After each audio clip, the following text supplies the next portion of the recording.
Hi friends, welcome to Universe World. Ambur அப்படினு சொன்னாலே நமக்கு டக்குன்னு ஞாபகம் வருது என்ன ஆம்பூர் பிரியாணி தான் இல்லையா? அப்படி என்னதான் இந்த பிரியாணில ஆட் பண்ணுவாங்க? எப்படி தான் இவ்ளோ பெர்ஃபெக்ட்டா இவ்ளோ டேஸ்டியா சூப்பரா வருது அப்படிங்கறது தான் அந்த சீக்ரெட் தான் இந்த வீடியோல உங்களுக்கு நான் சொல்ல போறேன். சோ வீடியோவை கடைசி வரையும் ஸ்கிப் பண்ணாம பாருங்க. இந்த ரெசிபியை நீங்களும் ட்ரை பண்ணி பார்த்துட்டு நல்லா சாப்பிட்டு என்ஜாய் பண்ணுங்க. ஓகே ஃப்ரெண்ட்ஸ், இப்போ வாங்க வீடியோக்குள்ள போகலாம். பிரியாணி பண்றதுக்கு ஃபர்ஸ்ட் 3 கப் பாஸ்மதி ரைஸ் எடுத்துர்க்கேன். இதை 20 நிமிஷம் தண்ணியில ஊற வச்சுக்கலாம். அடுத்து 4 பெரிய வெங்காயத்தை ஸ்லைஸ் பண்ணி எடுத்துக்கோங்க. 2 பெரிய சைஸ் தக்காளியை ஸ்லைஸ் பண்ணி எடுத்துக்கோங்க. நான் 10 காஷ்மீரி சில்லி எடுத்திருக்கேன். எனக்கு ஸ்பைசி வேணாம் அப்படிங்கிறதுனால நான் காஷ்மீரி சில்லி எடுத்திருக்கேன். நீங்கள் வந்துட்டு நார்மல் சில்லி எடுத்துக்கலாம். இதை வந்து கொஞ்சமாக தண்ணி ஆட் பண்ணி நல்லா ஃபைன் பேஸ்ட்டாக அரைச்சி எடுத்து வச்சுக்கோங்க. அடுத்து 1 kg சிக்கனை நல்லா வாஷ் பண்ணிவிட்டு எடுத்து வச்சுருக்கேன். இப்போ வந்துட்டு நம்ம பிரியாணி செய்ய ஆரம்பிச்சிடலாம். இப்போ வந்துட்டு சட்டியை ஹீட் பண்ணிக்கலாம்.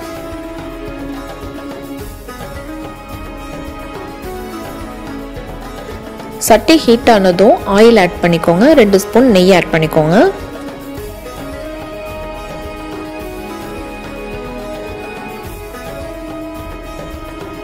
இப்போ எண்ணெய் ஹீட் ஆனதும் இந்த ஸ்பைசஸை வந்துட்டு உள்ள ஆட் பண்ணிடலாம்.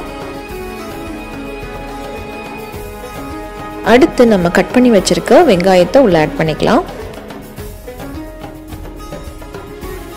வெங்காயம் நல்லா வதங்கிறதுக்காக கொஞ்சமாக உப்பை ஆட் பண்ணிவிட்டு மூடி வச்சுருங்க. நல்லா வதங்கட்டும். 2 minutes வெயிட் பண்ணுவோம்.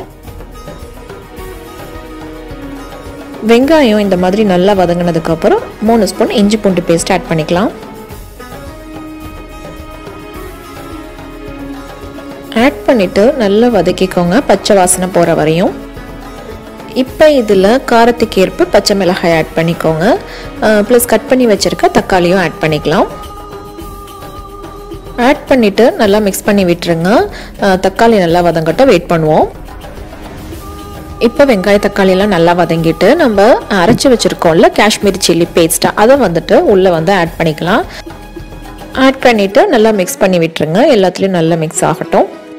இந்த பிரியாணிக்கு வேறு எந்த மசாலாவும் ஆட் பண்ண தேவையில்லை, இந்த சில்லி பேஸ்ட்டை தவிர. இப்போ இந்த ஸ்டேஜில் நம்ம தயிர் ஆட் பண்ணிக்கலாம். 3 ஸ்பூன் தயிர் ஆட் பண்ணிக்கிறேன். ஆட் பண்ணிவிட்டு நல்லா மிக்ஸ் பண்ணி விட்டுருங்க.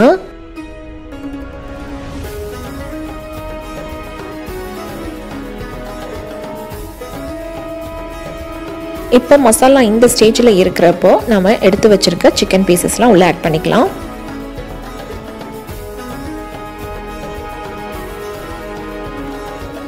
சிக்கன் பீசஸ்லாம் ஆட் பண்ணிவிட்டு மசாலா எல்லா பீசஸ்லேயும் நல்லா கோட் ஆகிற மாதிரி நல்லா மிக்ஸ் பண்ணி விட்டுருங்க. இப்போ இதில் தேவைக்கேற்ப உப்பு ஆட் பண்ணிக்கோங்க.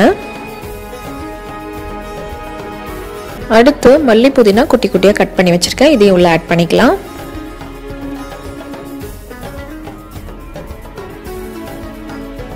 அடுத்து இதில் ½ லெமன் ஜூஸ் மட்டும் ஆட் பண்ணிக்கோங்க. தண்ணி எதுவும் இப்போ ஆட் பண்ணிடக்கூடாது. சிக்கன் வந்துட்டு ஒரு 25% வந்து குக் ஆகட்டும். அதுக்கப்புறம் நம்ம தண்ணி ஆட் பண்ணிக்கலாம். சிக்கன் வந்து இப்போ கால்வாசி வெந்துருச்சு. இந்த ஸ்டேஜில் நம்ம தண்ணி ஆட் பண்ணிக்கலாம். அதாவது 3 கப் ரைஸுக்கு வந்துட்டு 4.5 கப் தண்ணி ஆட் பண்ணிக்கணும். 1 கப் ரைஸுக்கு 1.5 கப் தண்ணி, இதுதான் வந்து மெஷர்மெண்ட்டு. தண்ணி நல்லா கொதி வரட்டும், வெயிட் பண்ணுவோம். இப்போ பாருங்க, தண்ணி வந்து நல்லா கொதி வந்துருச்சு. ப்ளஸ் சிக்கனும் வந்துட்டு நமக்கு ஒரு முக்கால்வாசி வந்து வெந்துருச்சு. தம் போடையில் ஃபுல்லாகவே குக் ஆயிரும். ஸோ இந்த ஸ்டேஜில் நம்ம வந்து ஊற வச்சுருக்க ரைஸை உள்ளே ஆட் பண்ணிக்கலாம். ஆட் பண்ணிவிட்டு லைட்டாக ஒரு மிக்ஸ் பண்ணி விட்டுருங்க. ப்ளஸ் தண்ணி வந்து ட்ரை ஆகிற வரையும் நம்ம வெயிட் பண்ணணும். இப்போ பாருங்கள், ஒரு 5 minutes ஆயிருக்கு. தண்ணி வந்துட்டு கொஞ்சம் ட்ரை ஆயிருக்கு. பட் இன்னுமே ட்ரை ஆகணும். ஜஸ்ட்டு ஒரு வாட்டி மட்டும் மிக்ஸ் பண்ணி விட்டுருங்க. ரொம்ப மிக்ஸ் பண்ணிக்கிட்டே இருக்க வேணாம், ரைஸ் உடஞ்சிரும். ஸோ லைட்டாக ஒரு தடவை மிக்ஸ் பண்ணிவிட்டு மூடிடுங்க. நல்லா ட்ரை ஆகட்டும். இப்போ பாருங்கள், தண்ணி எல்லாம் ஃபுல்லாகவே ட்ரை ஆகிடுச்சு. ப்ளஸ் ரைஸும் முக்கால்வாசி வந்து குக் ஆகிடுச்சு. இந்த மாதிரி இருக்கிற ஸ்டேஜில் நம்ம வந்து தம் போட்டுடலாம். இப்போ தம் போடுறதுக்கு பார்த்தீங்கன்னா இந்த மாதிரி அலுமினியம் ஃபாயிலை வந்து ஃபுல்லாக நான் கவர் பண்ணிட்டேன். டைட்டான லிட் இருந்தால் கூட ஓகே தான், ஸ்டீம் வந்துட்டு வெளியாகக்கூடாது. மூடினதுக்கப்புறம் மேலே வந்து வெயிட்டான திங்ஸ் ஏதாவது வச்சுருங்க. நான் வந்து தண்ணி வந்துட்டு ஒரு பாத்திரத்தில் வச்சுருக்கேன். கீழே வந்து பார்த்தீங்கன்னா பழைய தோசை தவா இருந்தால் வச்சுருங்க. பிரியாணிக்கு வந்து ஸ்டீம் போடுறதுக்காகவே பிளேட்டை வைக்கிது, அதை கூட நீங்கள் வாங்கி வச்சுக்கலாம். இது எதுக்கு அப்படின்னு பார்த்தீங்கன்னா ஈவனாக வந்து ஹீட் வந்து ஸ்ப்ரெட் ஆகிறதுக்காக. ஸோ இந்த மாதிரி பண்ணிவிட்டு ஒரு 20 மினிட்ஸ் வந்து வெயிட் பண்ணுவோம். வெரி லோ ஃப்ளேம்லேயே வைங்க, வச்சுட்டு 20 மினிட்ஸ் வெயிட் பண்ணுவோம். அதுக்கப்புறம் வந்து பார்க்கலாம்.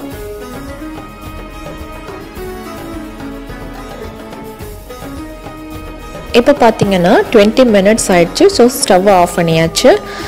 இப்போ வந்து ஓப்பன் பண்ணி பார்த்துடலாம்.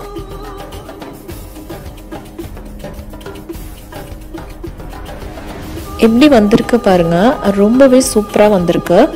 இப்போ வந்து லைட்டாக நம்ம மிக்ஸ் பண்ணி விட்டுடலாம். அரிசி வந்து உடையில நல்லா உதிரி உதிரியாக ரொம்பவே நல்லா வந்துருந்துச்சு. ரொம்பவே டேஸ்டியாக இருந்தது. நாம் வந்துட்டு இதில் வேறு எந்த மசாலாவும் ஆட் பண்ணலை, அதாவது பிரியாணி மசாலாவோ இல்லை வந்து கறி மசாலாவோ வேறு எதுவும் ஆட் பண்ணலை, சில்லி பேஸ்ட்டை தவிர. ரொம்பவே அருமையாக ரொம்ப டேஸ்டியாக வந்திருக்கு. இது தாங்க சீக்ரெட். எந்த மசாலாவும் ஆட் பண்ணாமல் சில்லி பேஸ்ட்டை மட்டும் ஆட் பண்ணுங்கள். மற்றபடி நார்மலாக நம்ம பிரியாணிக்கு போடக்கூடிய எல்லாமே நம்ம இஞ்சி பூண்டு பேஸ்ட்டு, தயிர் எல்லாம் ஆட் பண்ணிக்கோங்க. ரொம்பவே டேஸ்டியாக வரும். வீட்லேயே சட்டுன்னு நம்மளே ஆம்பூர் பிரியாணி ரெடி பண்ணிடலாம். ஓகே ஃப்ரெண்ட்ஸ், இந்த வீடியோ உங்களுக்கு பிடிச்சிருக்குன்னு நினைக்கிறேன். உங்களுக்கு இந்த வீடியோ பிடிச்சிருந்துச்சுன்னா பெரிய லைக் ஒன்று கொடுங்க. மறக்காமல் ஃப்ரெண்ட்ஸ் அண்ட் ஃபேமிலி கூட ஷேர் பண்ணிக்கோங்க. இந்த ரெசிபி நீங்கள் கண்டிப்பாக ட்ரை பண்ணி பார்த்துட்டு எனக்கு கமெண்ட் செக்ஷனில் உங்களோட ஃபீட்பேக்ஸை ஷேர் பண்ணிக்கோங்க.